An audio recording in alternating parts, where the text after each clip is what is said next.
Chapitre 7. La figure retrouvée. Elle continue à s'instruire et à être très heureuse, lorsqu'un jour, elle avait environ 15 ans, elle trouva son père triste et changé. « Es-tu malade, mon père chéri ?» lui dit-elle en l'embrassant. « Tu n'as pas ta figure des autres jours ?» « Bah !» répondit Flochardet un peu brusquement. « Est-ce que tu connais quelque chose aux figures, toi ?»« J'essaye, mon papa. Je fais ce que je peux, » reprit Diane, qui voyait dans les paroles de son père une moquerie de sa passion malheureuse pour l'art.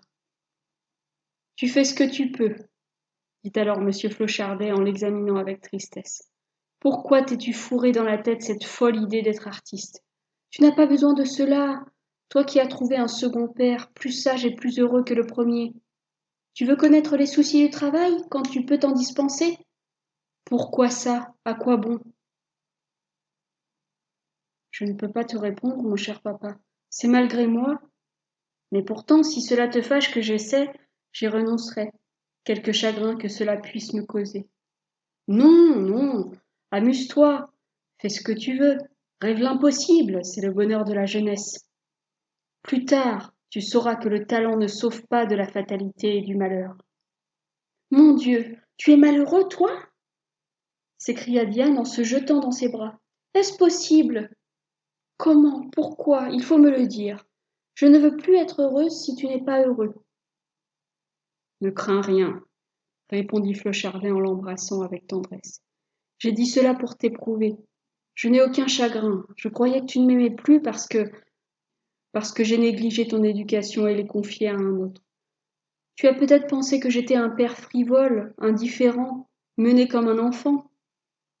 Non, non, mon père, je t'adore, et je n'ai jamais pensé cela. Pourquoi l'aurais-je pensé, mon Dieu ?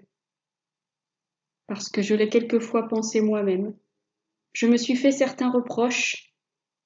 À présent, je me console en songeant que s'il m'arrivait quelque désastre de fortune, tu ne t'en ressentirais pas. » Diane essaya de questionner encore son père. Il détourna la conversation et se remit au travail. Mais il était agité, impatient et comme dégoûté de ce qu'il faisait. Tout à coup, il jeta son pinceau avec humeur en disant « Ça ne va pas aujourd'hui. Je gâterai ma toile et pour un peu je la crèverai. Viens faire un tour de promenade avec moi. »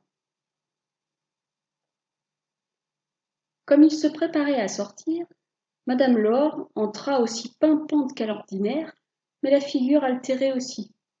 « Comment ? » dit-elle à son mari. « Vous sortez, et vous devez pourtant livrer ce portrait ce soir. »« Et quand je ne le livrerai que demain, » répondit Flochardet sèchement. « Suis-je l'esclave de mes clients ? » ?»« Non, mais il faut que vous touchiez ce soir le prix de cette peinture, car demain matin... » »« Ah, oui, votre tailleuse, votre marchand d'étoffes.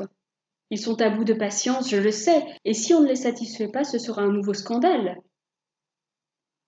Diane, étonnée, comme effrayée, ouvrait de grands yeux qui frappèrent Madame Laure. « Ma chère enfant, lui dit-elle, vous dérangez trop souvent votre père, vous l'empêchez de travailler, et aujourd'hui surtout, il faut qu'il travaille, laissez-le tranquille. »« Vous me renvoyez de chez nous ? » s'écria Diane, stupéfaite et consternée. « Non, jamais !» dit M. Flochardet avec force en la faisant asseoir près de lui. « Reste ! Jamais tu ne me déranges, toi. »« Alors, c'est moi qui suis importune, » dit Madame Laure. « Je comprends, et je sais ce qui me reste à faire. »« Faites tout ce qu'il vous plaira, » reprit Flochardet d'un ton glacial. Elle sortit, et Diane fondit en larmes.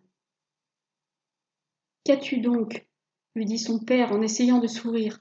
« Qu'est-ce que cela te fait que je me querelle un peu de temps en temps avec maman Laure ? Elle n'est pas ta mère et tu ne l'aimes pas follement. »« Tu es malheureux, » répondit Diane en sanglotant. « Mon père est malheureux et je ne le savais pas. »« Non, » dit-il en reprenant son ton de légèreté habituel. « On n'est pas malheureux parce qu'on a des contrariétés. J'en ai d'assez vives, je l'avoue, mais j'en sortirai. Je travaillerai davantage, voilà tout. Je croyais pouvoir arriver au repos. J'avais gagné une jolie petite fortune, environ 200 000 francs. En province, c'est une douce aisance. Mais il faut bien te le dire, car tu l'apprendrais un jour ou l'autre, nous avons trop mené grand train. J'ai eu l'imprudence de faire bâtir. Les devis ont été terriblement dépassés. Bref, il faut revendre et à perte, car les créanciers sont pressés. Tu ne t'étonneras donc pas d'entendre dire que je suis ruiné. Ne t'en tourmente pas trop, on exagère toujours. Je vendrai ce que j'ai et mes dettes seront payées. Mon honneur sera sauf. Tu n'auras pas à rougir de ton père, sois tranquille. Je réparerai tout d'ailleurs. Je suis encore jeune et fort, je me ferai payer un peu plus cher, il faudra bien que la clientèle y consente. Avec le temps, j'espère bien encore amasser de quoi te doter honnêtement, si tu n'es pas trop pressé de te marier. Auquel cas le docteur fera l'avance. Ah, ne parlons pas de moi, s'écria Diane. Je n'ai jamais pensé au mariage, et je ne m'occupe pas de ce qui me concerne dans l'avenir. Parlons de toi seul. Est-ce que cette jolie maison de ville que tu aimes tant, que tu as si bien arrangée, où tu es si bien installée, va être vendue? Non, c'est impossible. Où travailleras-tu? Et ta maison de campagne, où demeureras-tu donc?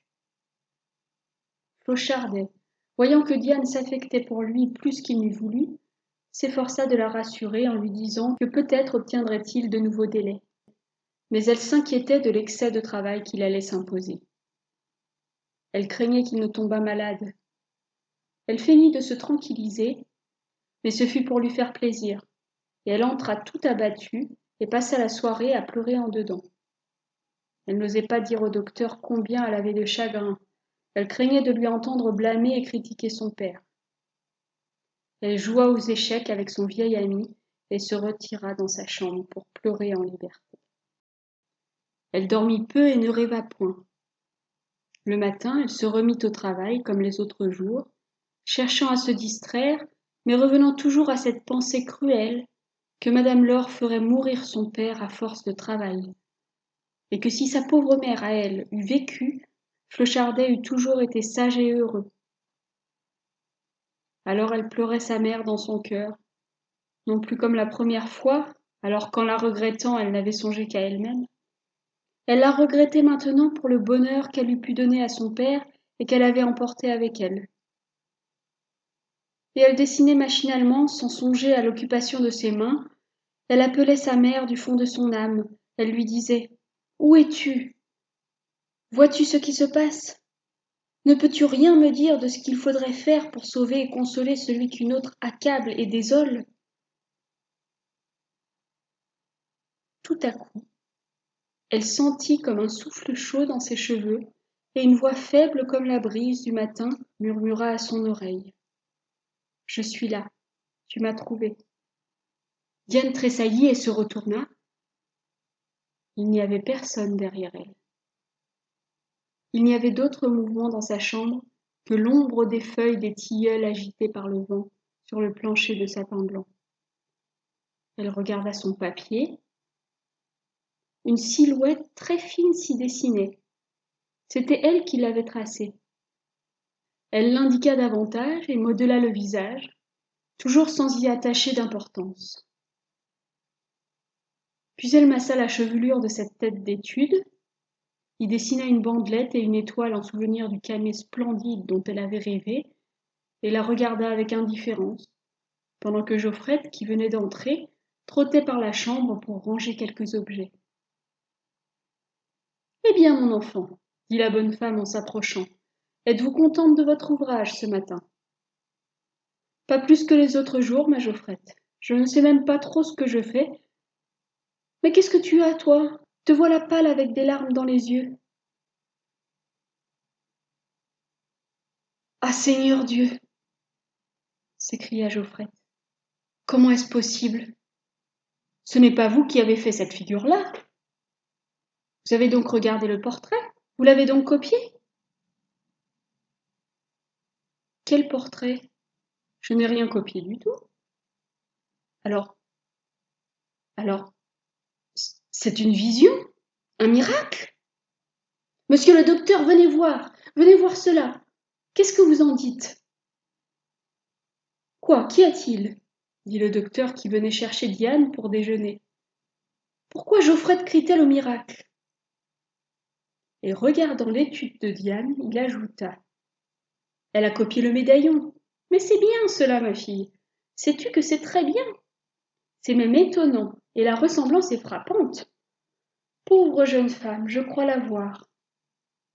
Allons, ma fille, courage. Tu feras de meilleurs portraits que ton père. Celui-là est beau et il est vivant. » Diane, interdite, regardait son étude et y retrouvait le souvenir fidèle du camée de son rêve. Le type qu'elle avait gardé dans sa pensée.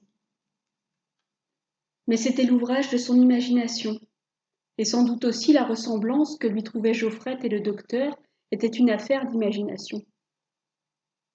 Elle ne voulut pas leur dire qu'elle n'avait jamais ouvert le médaillon.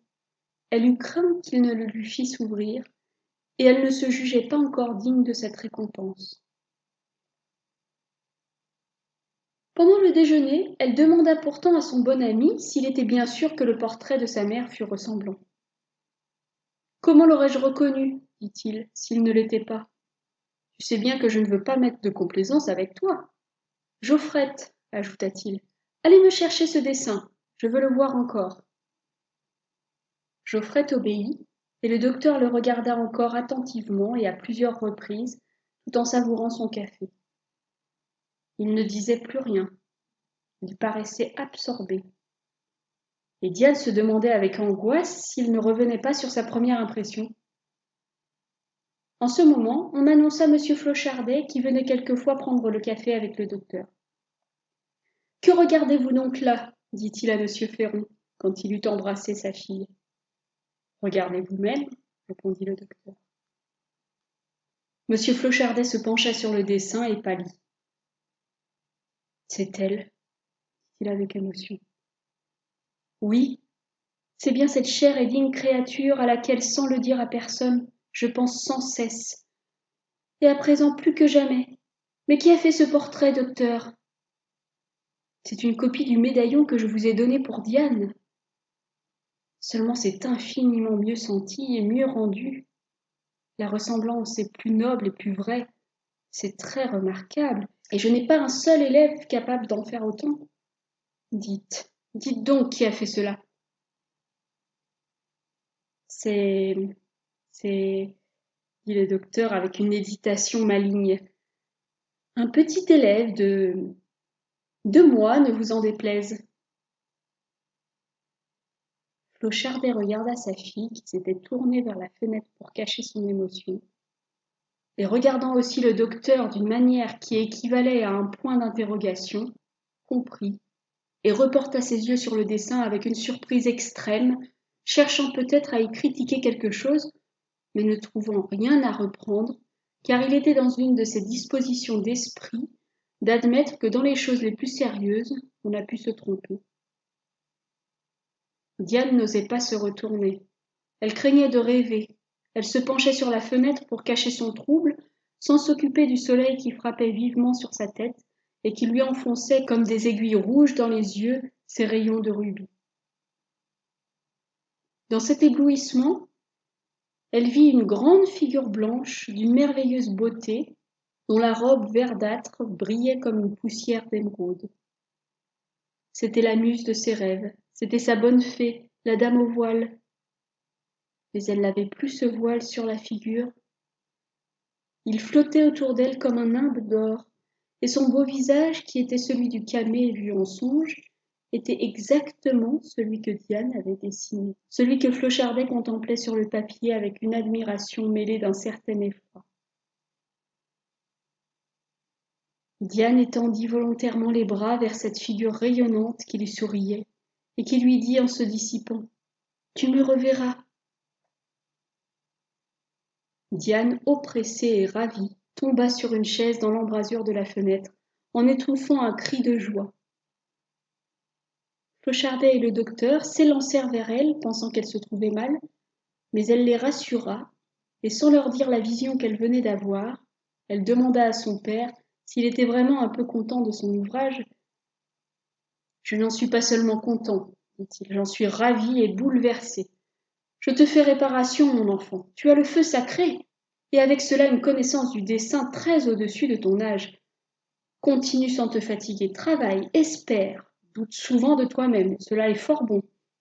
Mais moi, je n'en doute plus et j'en suis bien heureux. » Ils s'embrassèrent en pleurant. Puis Flochardet pria sa fille de le laisser parler affaires avec le docteur, et elle se retira dans sa chambre où elle se trouva seule, Geoffrette ayant été déjeuner. Alors Diane courut à son secrétaire et y prit la boîte de maroquin qu'elle avait liée d'un ruban de satin noir pour n'avoir pas la tentation de l'ouvrir trop tôt. Elle l'ouvrit enfin, se mit à genoux sur un coussin et baisa le médaillon avant de le regarder. Puis elle ferma les yeux pour revoir dans sa pensée la figure idéale qui lui avait promis de revenir. Elle la revit bien nette, et sûre de son consentement, elle regarda enfin le portrait. C'était bien la même figure qu'elle avait dessinée. C'était la muse, c'était le camée, c'était le rêve. Et c'était pourtant sa mère, c'était la réalité, trouvée à travers la poésie, le sentiment et l'imagination. Diane ne se demanda pas comment le prodige s'était fait en elle. Elle accepta le fait tel qu'il se produisait et ne chercha pas comment sa raison se mêlerait plus tard de l'expliquer. Je crois qu'elle fit fort bien. Quand on est encore très jeune, il vaut mieux croire à des divinités amies que de trop croire à soi-même.